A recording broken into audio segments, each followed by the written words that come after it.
Las etapas evolutivas del mal.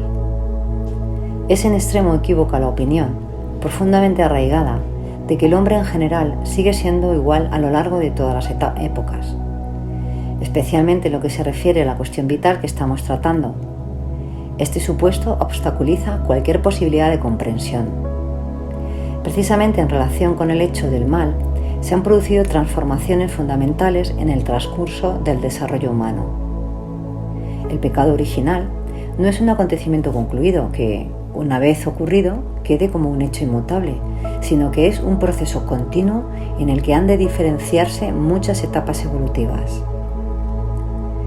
En virtud de su aparición, que se produjo en la oscuridad de la prehistoria humana, se plantó una semilla que se fue desplegando progresivamente, siendo posible seguir su desarrollo a partir de las épocas históricas que nos son accesibles.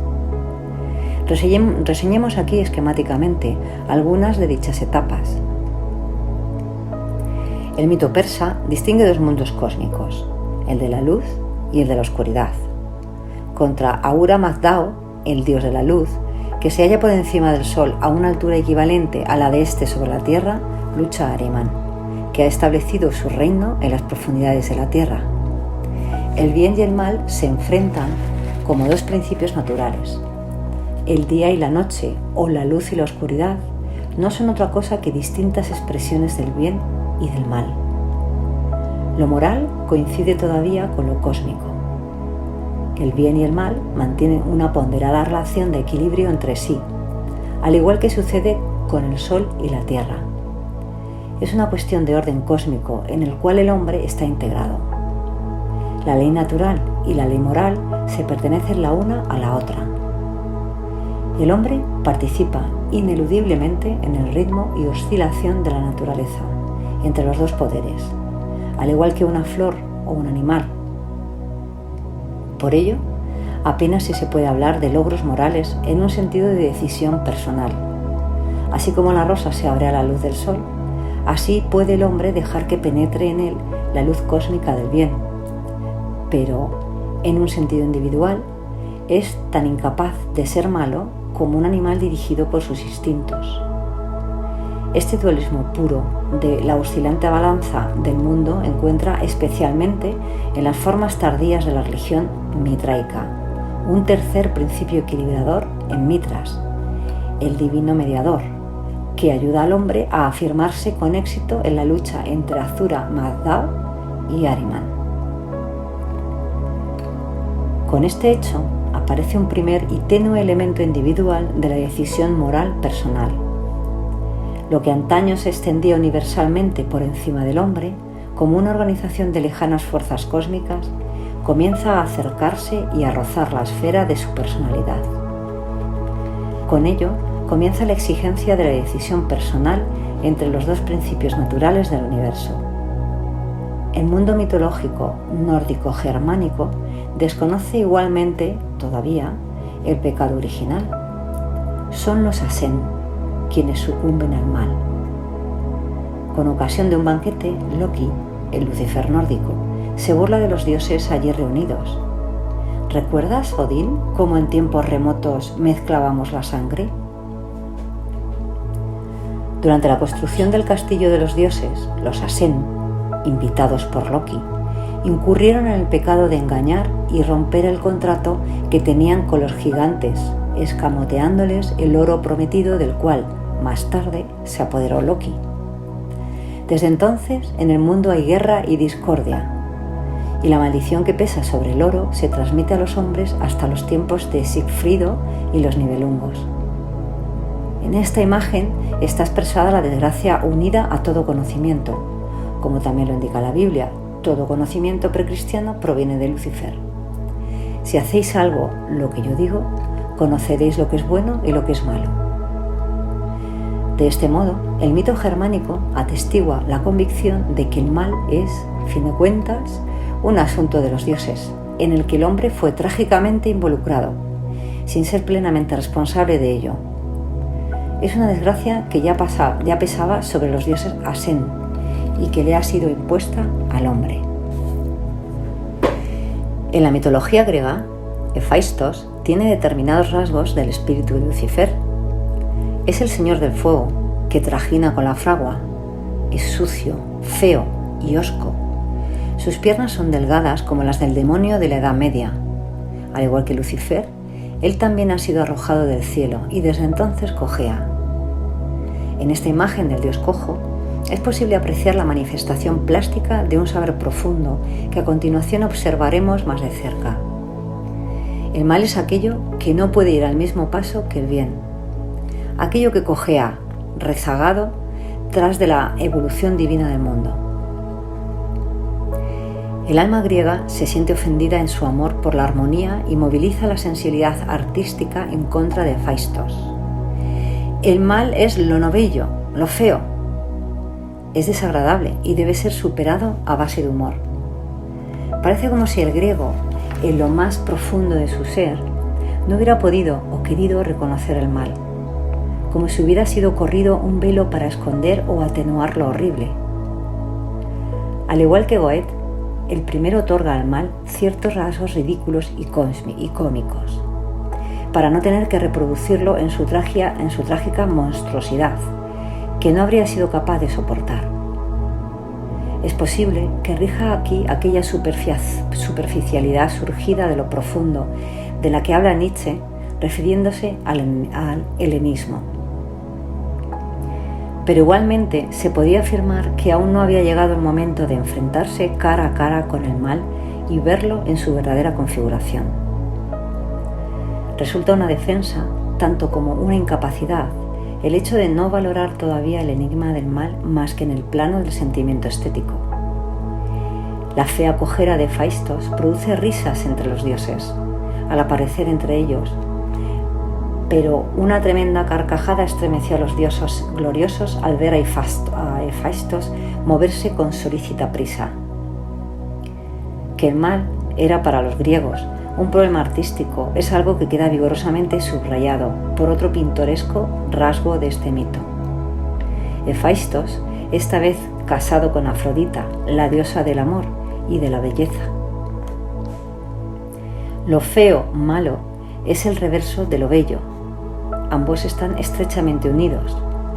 El matrimonio entre Hephaistos y Afrodita muestra cómo la mitología no conduce un problema moral propiamente dicho, o no lo percibe como tal. El mal se traduce en fealdad, mancillando y estorbando la armonía divina. Es compañero y contrapunto de lo bello. El arte, que también conforma lo no bello y lo supera, resuelve el enigma del mal tal y como entonces era posible entenderlo. Es en la Edad Media cuando el mal es percibido en toda su dimensión como un enigma personal del hombre, mientras que el persa lo considera como parte de un orden cósmico universal, el germano como un asunto de los dioses, el griego como una cuestión artística. Ahora se convierte en un sufrimiento individualmente padecido. Es ahora cuando le llega al hombre plenamente, no ya solo rozándole desde fuera, sino convirtiéndose en un elemento de su propia intimidad, vivido por el alma y por ello en una cuestión de la moral personal. Se observa un inmenso proceso involutivo al contemplar la transición del mal desde las alturas cósmico-divinas hacia un hecho anímico humano. Con la llegada de la era cristiana han sido tremendas las luchas sostenidas a lo largo de los siglos contra esta fuerza que ahora vive en el interior del alma. Pensemos tan solo en los combates anímicos que desde San Agustín hasta Lutero se han librado los corazones de los hombres. Cómo lucharon monjes, monjas y caballeros con este enemigo interior. Cómo ayudaron, rezaron y se mortificaron para vencer al adversario. La palabra que impera en todas las luchas vitales es ascetismo. Se pretendía dominar aquella peligrosa fuerza tentadora, matando y extirpando los impulsos más bajos. El cuerpo, con sus necesidades y apetencias, la naturaleza en sí, esa era el mal. Así se sentía. Naturaleza es pecado. Sometiendo lo natural, debilitando el cuerpo, aniquilándolo, evitándolo, rechazándolo, se procuraba contener al tentador dentro de sus límites. Con el comienzo de una nueva época, la de las ciencias, los descubrimientos y los inventos, entramos en una nueva etapa del despliegue del mal y su posición con respecto al hombre. Por sí sola, las cargas y deberes que corresponden a cada cual, como consecuencia del cambio total en las condiciones de vida, traen consigo conflictos que en otros tiempos no fueron conocidos. La civilización moderna, que en apenas 100 años se ha extendido por la mayor parte del globo terráqueo, altera profundamente la estructura de la existencia humana. Ha desaparecido la natural protección que brindaban las venerables tradiciones de la religión y de las formas de la vida social. En lugar de un ritmo existencial que venía determinado por el tranquilo discurrir de la naturaleza, surgen en la época leyes dictadas por el ferrocarril, el automóvil, el avión, el cine, la radio, la televisión, la astronáutica, la técnica de las computadoras, etc. La progresiva tecnificación y automatización en fábricas y oficinas han dado origen a profesiones enteramente nuevas. La industria y la vida económica se han convertido en factores decisivos de la existencia. La lucha por la misma se hace de año en año cada vez más dura.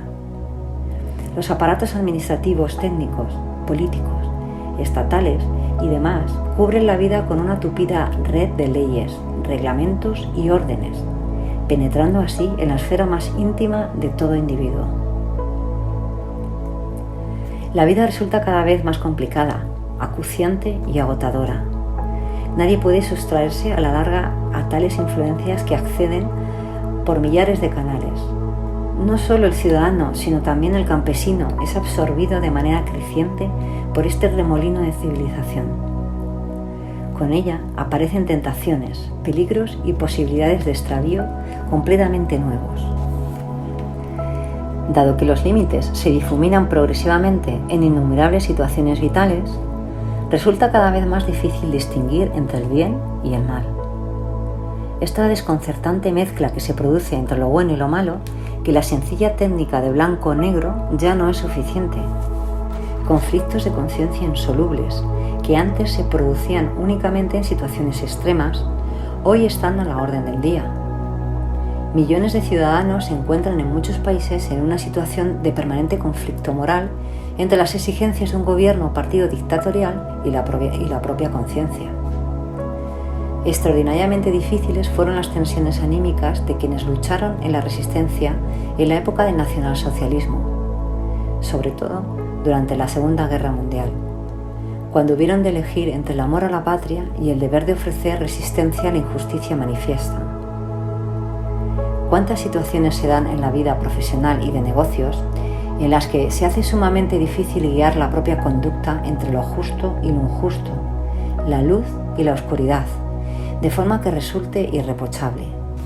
En la vida política y profesional, en la lucha económica frente a la administración pública, ministerios e instituciones, las circunstancias actuales, tal vez debido a la complejidad de los asuntos a tratar, hacen que los interesados les sea cada vez más difícil, si no imposible, mantener su absoluta rectitud. En innumerables situaciones vitales es imposible desenvolverse sin mentir, engañar o fingir.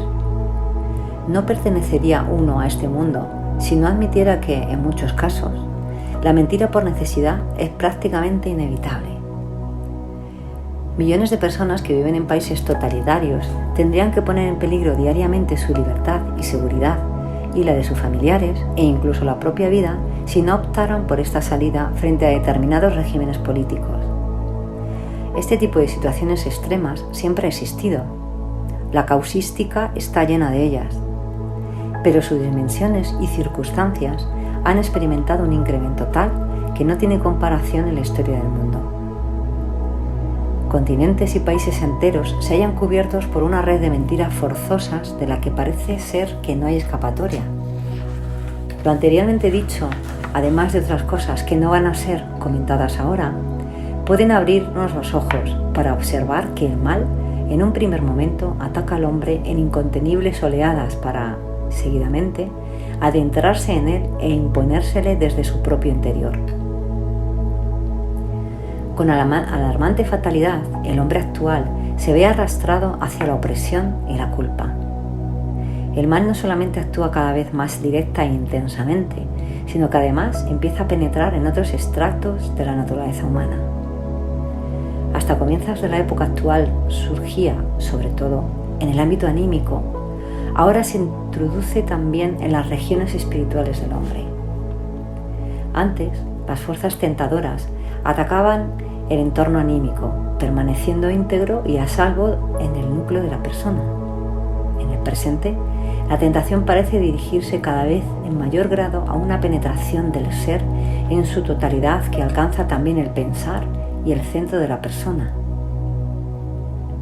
En consecuencia, hay que emprender la lucha partiendo de la personalidad, del yo mismo, o sea, de manera plenamente consciente, en contraste con lo que ocurría en épocas anteriores, en que era suficiente disponer de una capacidad anímico-sensible de distinción para diferenciar el bien del mal. Las experiencias de este siglo enseñan lo poco que cuentan en la actualidad las fuerzas meramente emotivas y hasta qué punto está aferrada ya la conciencia moral puramente sensible. El enigma del mal se convierte así en una cuestión capital a la que nadie podrá sustraerse a la larga, si bien, por el momento, se halla todavía relativamente encubierto. Nos encontramos ante la gran revelación del misterio del mal, que está relacionado con el misterio del verdadero ser del hombre, ya que éste solo puede ser conquistado plenamente una vez que haya salido airoso de las grandes pruebas del tentador. El hombre actual no puede, ni debe, esquivar el encuentro con el tentador si desea adquirir, luchando contra él, la posibilidad de ascender un peldaño más en su existencia humana. El mal, al aproximarse cada vez más al hombre y habiendo pasado de constituir una potencia cósmica a ser una fuerza que actúa dentro del propio hombre, se ha venido a situar en el ámbito de la responsabilidad humana. El hombre, merced al enfrentamiento con las fuerzas opositoras, es invitado a desarrollar dentro de sí determinadas fuerzas del bien superiores a aquellas. Debe fortalecerse en la resistencia y enriquecerse interiormente. El encuentro con el mal le otorga la posibilidad de obtener madurez terrenal y sabiduría. Es estéril lamentarse por el hecho de que la humanidad haya perdido la inocencia paradisíaca y tenga que vivir con la carga del pecado y la culpa a cuestas. Una vez que se comprueba que el pecado es un hecho consumado, lo único que procede a hacer es tratar de superar sus efectos. Ya no es cuestión de observar la inocencia y la pureza. Hace mucho que las hemos perdido y tenemos que reconquistarla por otros caminos. Este es, en la leyenda de Parsifal, el significado de no dejar entrar en el castillo del Grial al joven Parsifal, por ser un ingenuo puro.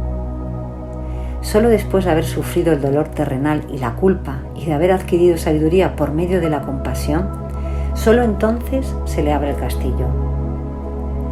Esto no quiere decir que debamos de tomar a la ligera la culpabilidad o, como podría deducir alguna mente exagerada, desearla incluso, para ganar madurez terrenal. Cristo nos ha enseñado a pedir: no nos dejes caer en la tentación, mas líbranos del mal.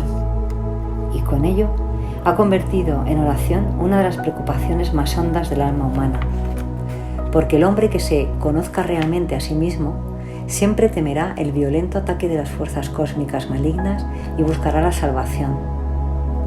Pero al formular Cristo este ruego, deja bien subrayado que el mal existe en la tierra y que debemos enfrentarnos a él.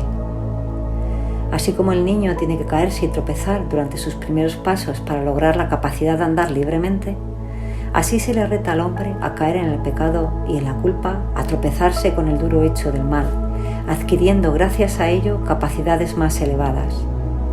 Y aunque las dolorosas exigencias ligadas a ellos no las debemos desear ni para nosotros mismos ni para el prójimo, de igual manera no nos serán ahorradas.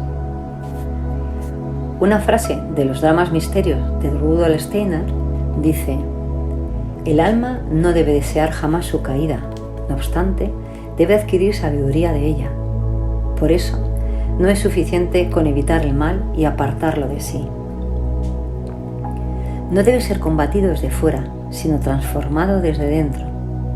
Aquí comienza a desvelarse la inagotable profundidad de las palabras de Cristo. Pero yo os digo que no debemos repugnarnos el mal, sino que cuando alguien os dé una bofetada en la mejilla izquierda, le ofrezcáis la otra. El mal debe ser soportado, sufrido y transformado interiormente. Si solo se intentara mantenerlo alejado, no se realizaría su sentido. Pertenece al insondable enigma del mal el hecho que tenga que existir para magnificar el bien. Al igual que el mortal veneno en manos de un médico puede sanar, así el veneno del mal en manos del médico del universo está destinado, a fin de cuentas, a nuestra salvación. Solo que no debemos abandonarnos pasivamente a su influencia. Por el contrario, hemos de incrementar nuestros esfuerzos para vencerlo e intentar obtener aquella fuerza para cuyo logro nos ha sido impuesto. Al ingerir un fármaco venenoso, el organismo alerta subconscientemente a los anticuerpos, que es lo que el médico pretende. En el encuentro con el mal, la señal de alarma a las fuerzas defensivas debe ser consciente. En este sentido, se puede hablar de una transformación del mal. Ya un antiguo refrán hindú alude a la idea de la metamorfosis. Como Shiva actúa con el veneno, así actúa el noble con las faltas de otros. No las escupe por la boca, no las lleva en el corazón, las digiere en su interior. En el sentido cristiano, este deber no se limita a que se nos hace desde fuera. También nuestro mal interno debe ser transformado. R.M. Rilke, en una de sus cartas, ha formulado la idea de la transformación del mal de la siguiente manera. ¿Cómo podríamos olvidar aquellos antiguos mitos que acompañan desde su origen a los pueblos? El mito del dragón que, en el último momento, se transforma en princesa. Tal vez todos los dragones de nuestra vida son princesas que esperan vernos algún día hermosos y valientes. Quizá todo lo terrible en su significado más profundo no sea otra cosa que el desamparo que requiere nuestra ayuda. A través de los ejemplos indicados, hasta ahora observamos un desarrollo progresivo del mal que, poco a poco, va aproximándosele y desplegándose. Así, a cada etapa de dicho desarrollo le ha sido asignada una tarea específica que tiene que resolver. Mitología persa. El mal es un miembro del orden y la tensión cósmicos en los que el hombre está integrado. Protohistoria germánica. El mal es la culpa fatal de los dioses, a la que el hombre es arrastrado. Grecia. El mal es la irrupción de lo feo que turba la armonía del mundo y puede ser superado por medio del arte. Edad Media. El mal es un asunto moral personal del alma y debe ser aniquilado por medio de la ascesis. Tiempos modernos. El mal ha de ser transformado para conseguir, a través de la movilización de las fuerzas activas de defensa, un fortalecimiento del bien. Por otro lado, el despliegue y la escalada progresiva del mal se pueden ver bajo otro punto de vista, en el desarrollo de la idea del Fausto. Un precursor de la figura de Fausto, ciertamente el primero que nos es conocido, es Job. Su procedencia no solo es interesante desde una perspectiva histórico-literaria. En cuanto a Goethe, extrae de él importantes inspiraciones para su drama Fausto, sino mucho más aún, porque despierta nuestra inmediata participación, siendo una de las más notorias manifestaciones de esta idea primigenia de la humanidad. El libro del Job del Antiguo Testamento no es en modo alguno un libro polvoriento y olvidado como documento de una época ya remota, sino que constituye una de las obras literarias universales más apasionantes y, en cierto modo, siempre actual. Por de pronto destaca ya por el hecho de estar escrito en forma de drama y podría ser escenificado sin grandes alteraciones. Su trama se compone prácticamente de diálogos, salvo cortos textos intercalados a modo de instrucciones del director. En realidad, No nos equivocamos al suponer que fue intencionalmente planteado como una réplica del Antiguo Testamento a los antiguos dramas misterios, una especie de drama ritual. El prólogo del primer acto conduce al espectador a regiones suprasensibles donde le es permitido atisbar intuitivamente los trasfondos divino-espirituales que conforman el destino del hombre. Durante el prólogo en el cielo, Dios Padre, en medio de los hijos de Dios, los ángeles, otorga a Satanás un poder rigurosamente limitado para intervenir en el destino de Job. De este poder que el antagonista del hombre ha recibido de Dios y que, más adelante, será de nuevo expresamente ampliado, procederán las plagas, los sufrimientos y las desgracias que había de padecer Job. Él no sabe nada de esta misión del antagonista, pero su cándida confianza en Dios continúa por el momento firme y sólida. ¿Hemos aceptado lo bueno de Dios y no deberíamos de aceptar también lo malo? Solamente durante la conversación con sus tres amigos anacrónicos, representantes de la tradición piadosa ortodoxa, que exigen rígida y dogmáticamente una fe ciega, es cuando Job despierta. Cada vez más la pregunta sobre el sentido de su sufrimiento. Hazme saber por qué estás con tanto de mí. Con ello surge por primera vez la cuestión del conocimiento que, frente a todos los consuelos de la fe, se destaca como la más imperiosa. Ante el espanto de sus amigos, Job se atreve incluso a decir: si me equivoco, soy yo quien se equivoca. En un magnífico desenvolvimiento gradual, Job va ascendiendo peldaño tras peldaño, cada vez con mayor seguridad en sí mismo y más independencia hasta que, finalmente, en un acto de autoafirmación fáustico-prometeica, llega a emplazar a Dios. Y sucede lo asombroso. Dios, efectivamente, comparece ante el pequeño yo humano que valientemente está esperando una contestación al enigma de su vida. Es más, Dios condena airado a los tres viejos por ser malos abogados de su voluntad, pese a sus discursos piadosos, según el sentido de una religiosidad tradicional. Apoya a Dios, en cambio, al cuarto amigo que llega más tarde, hombre joven que, como tal, representa los nuevos impulsos humanos, no influidos por enmarañas tradicionales, sino basándose en la propia personalidad, tal y como viven también en el propio Job.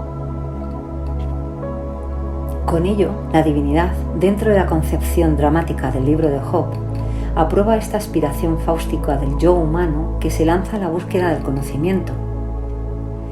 Ciertos representantes de confesiones ortodoxas actuales, que no cesan de condenar la fáustica lucha por el conocimiento como una herejía injuriosa para con Dios, harían bien releyendo este pasaje de aprobación divina, en que Dios aprueba la naciente voluntad cognoscitiva de Job. Pero ellos, al igual que los incorregibles amigos de Job, repetirían eternamente: pregunta a las generaciones pasadas y observa lo que sus padres han averiguado, porque nosotros venimos del ayer y no sabemos nada.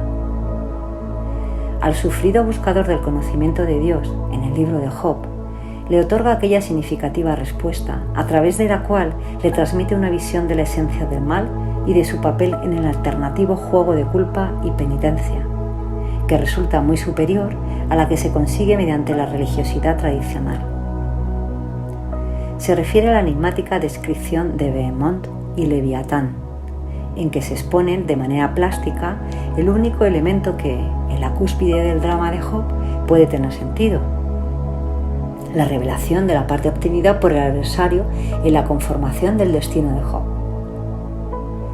A Job le es revelado el papel de las fuerzas del campo contrario, que impiden el orden natural en el desarrollo universal permitido por Dios para que el hombre conquiste el bien luchando contra ellas y mediante esta lucha experimente un fortalecimiento de sus propias fuerzas que, sin esta oposición, continuarían siendo débiles y dependientes.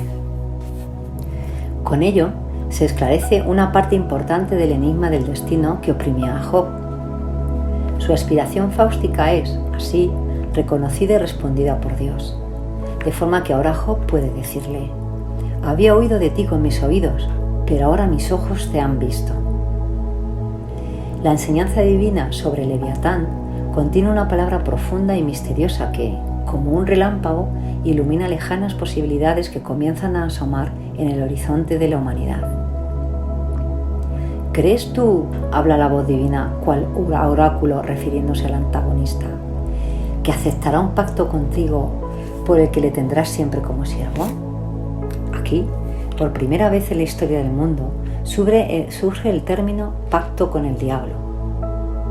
Es Dios mismo quien tienta a Job con una semejante visión del futuro, preñada de tremendas posibilidades. Aún no le había llegado el tiempo para ello.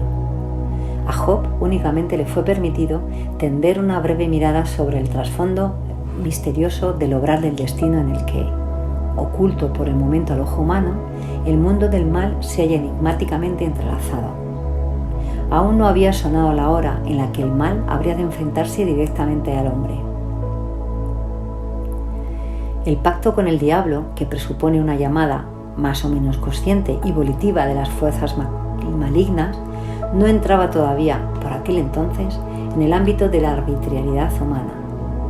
Es significativo que esta característica del argumento de Fausto surja en una leyenda de la primera época del cristianismo, en la que se prepara el tremendo cambio de conciencia que va de la antigüedad a la edad moderna.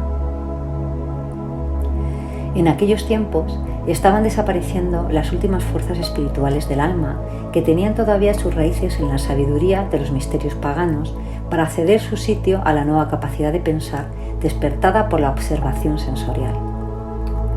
Con este tránsito hacia la intelectualización del pensamiento, el hombre entra simultáneamente en una nueva relación con el mal. La evolución de la idea fáustica hasta la definitiva configuración en el pacto con el diablo es expresión de la situación tan diferente en que se encuentra la humanidad. En la leyenda, Cipriano el hechicero, deseoso de obtener el amor de la doncella Justina, llega a pactar con los espíritus malignos. Pero debido a que estos son impotentes contra Justina, que vive santamente, Cipriano rescinde su pacto con el mal y se convierte al cristianismo. Observamos que aquí lo fáustico consiste únicamente en el temerario intento de pactar con el diablo, en tanto que la motivación de ese acto nadie tiene en común con la aspiración cognoscitiva genuinamente fáustica. Algo parecido encontramos en la leyenda posterior de Teófilo, que habiendo sido cesado en sus funciones de administrador de un obispado, gracias a un pacto que realiza con el demonio, vuelve a ser restituido en sus cargos. Pero acosado por fuertes remordimientos de conciencia, pide ayuda a la Virgen María, que le devuelve la hoja fatal que él había firmado. La posibilidad de servirse del poder del demonio, a la que se hace alusión en Job, solo vagamente aparece en Cipriano y en Teófilo, hasta el punto de que es más tarde anulada y no llega a consumarse. No obstante, lo que resalta en esta nueva aparición de la versión del pacto es el hecho de que la leyenda alcanzase una gran difusión en la Edad Media. El eco que encontró en extensos círculos atestigua que su contenido era acorde a la conciencia general de la época. Un paso más en la configuración de la idea fáustica, que nace de lo más profundo del alma, es la leyenda que aparece en el siglo XVI y que da su nombre a todo este proceso. El libro popular que narra la historia del doctor Juan Fausto, así como la pieza de teatro popular y la de marionetas que de allí arrancan, encuentran durante los siglos XVII y XVIII en Centro Europa la aceptación más plena incluso en las clases sociales más humildes. Se percibe que había en ello algo genéricamente humano, algo a lo cual nadie resultaba ajeno. Pese al colorismo de algunos rasgos de la leyenda, se aprecia claramente que comienzan a destacar unas determinadas líneas principales. De entre los numerosos elementos secundarios, resalta a la luz, de modo contundente, el motivo principal del deseo fáustico: la impetuosa necesidad de conocer. Es profundamente emocionante leer las preguntas que Fausto hace al demonio. Le pregunta por los secretos de las estrellas, por la esencia del paraíso, incluso por la naturaleza de los ángeles. El hombre del siglo XVI había llegado a tal extremo que se veía obligado a pedir información al diablo sobre los ángeles. Las tradiciones religiosas no le podían informar satisfactoriamente sobre la naturaleza del mundo espiritual. Le contestaban con dogmas piadosos, pero estos eran insuficientes para el pensamiento. No le quedaba, pues, otro remedio que dirigirse a aquellas fuerzas que hasta entonces habían sido consideradas un tabú. Cita a su adversario porque no puede reprimir artificialmente el sediento anhelo de conocimiento que siente en su interior acerca de las enigmáticas preguntas de la vida y reclama respuestas al precio que sea. Esta es la situación del hombre moderno, que asume el temerario intento de llamar a la puerta de las fuerzas de la subnaturaleza, impulsado por la necesidad de conocimiento que Dios ha puesto en él. El actual investigador nuclear es el Fausto de hoy. Pacta con las fuerzas espirituales de la materia, no siempre consciente de que con esta firma de sangre se empeña a sí mismo y a la humanidad. Pero ¿no es precisamente esto el colmo de la soberbia desenfrenada de la que Fausto es acusado y que concluye ineludiblemente en el infierno? El Fausto de la leyenda acaba condenado. ¿Habrá de ser este también el destino de aquellos que, al igual que él, desafían a las fuerzas de la oscuridad? Fue Lessing el primero en sentir que el accusatus et damatus, acusado y condenado, de la comedia de marionetas no podía ser la última palabra sobre Fausto. Él planeó escribir un drama fáustico en el que Fausto, culpable, fuera redimido. Goethe fue quien elevó la idea de la redención de Fausto a la altura que le correspondía, inaugurando con ello una nueva etapa en el desenvolvimiento de la idea fáustica. Su expresión artística deja traslucir la verdad de que, pese a todo, no hay soberbia ni ofensa a la naturaleza en el hecho de que el hombre fáustico acepte la relación, cargada de desgracias, con los espíritus de la tentación, sino que se trata de un destino necesario del hombre, de una última consecuencia del pecado original, admitida, sin embargo, por Dios e incluida en su propio proyecto de educación, según queda constancia en el libro de Job. Merced al hecho del Gólgota, el hombre es capaz de encontrar la fuerza necesaria para superar su caída en la culpa y el error. Goethe percibió con claridad que la salvación no significaba únicamente la extinción de la culpa, sino un adicional incremento del bien. En otras palabras, el saldo negativo producido por la culpa no queda simplemente anulado por una igual suma positiva, resultando de ello cero, sino que el signo negativo debe ser convertido en positivo, de manera que toda culpa venga a transformarse en un correspondiente sumando del bien. Cristo convierte el pecado en algo fecundo para el acrecentamiento del bien. La gracia que le llega a Fausto desde arriba convierte sus fallos y debilidades en virtudes y facultades. La parte inmortal de su alma, considerada por las fuerzas divino-espirituales como un cualificado miembro de los mundos superiores debido a sus experiencias, será puesto a su servicio. Fausto se convierte en profesor de los niños prematuramente muertos, ya que no en vano atravesó por todas las profundidades y abismos de la tierra, y con ello adquirió una experiencia, sabiduría y madurez, de las cuales carecen los jóvenes difuntos. A través del sufrimiento de su culpa le conduce a la luz. La idea fáustica alcanza una nueva etapa de su desarrollo al acoger, en sí, el impulso de Cristo. A Job solo le cabía intuir y esperar. Sé que mi Salvador vive. En el Fausto de Goethe, aquella profecía se cumple. Así pues, en la historia de la idea de Fausto, nos es dado observar cómo el mal interviene cada vez más en la vida y las conciencias humanas.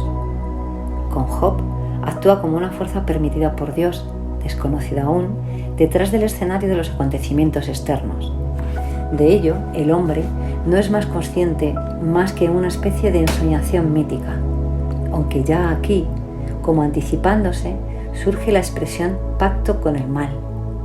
Cipriano y Teófilo marcan dos escalones intermedios, si bien el pacto con el diablo llega a realizarse de modo pasajero, el motivo hay que buscarlo en primarios desvíos pasionales.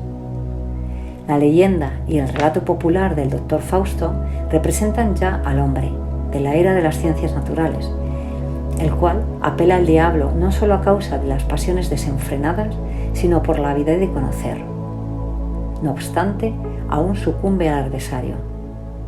Finalmente, el Fausto de Goethe representa al hombre expuesto al error, el cual, luchando incansablemente, puede alcanzar la redención.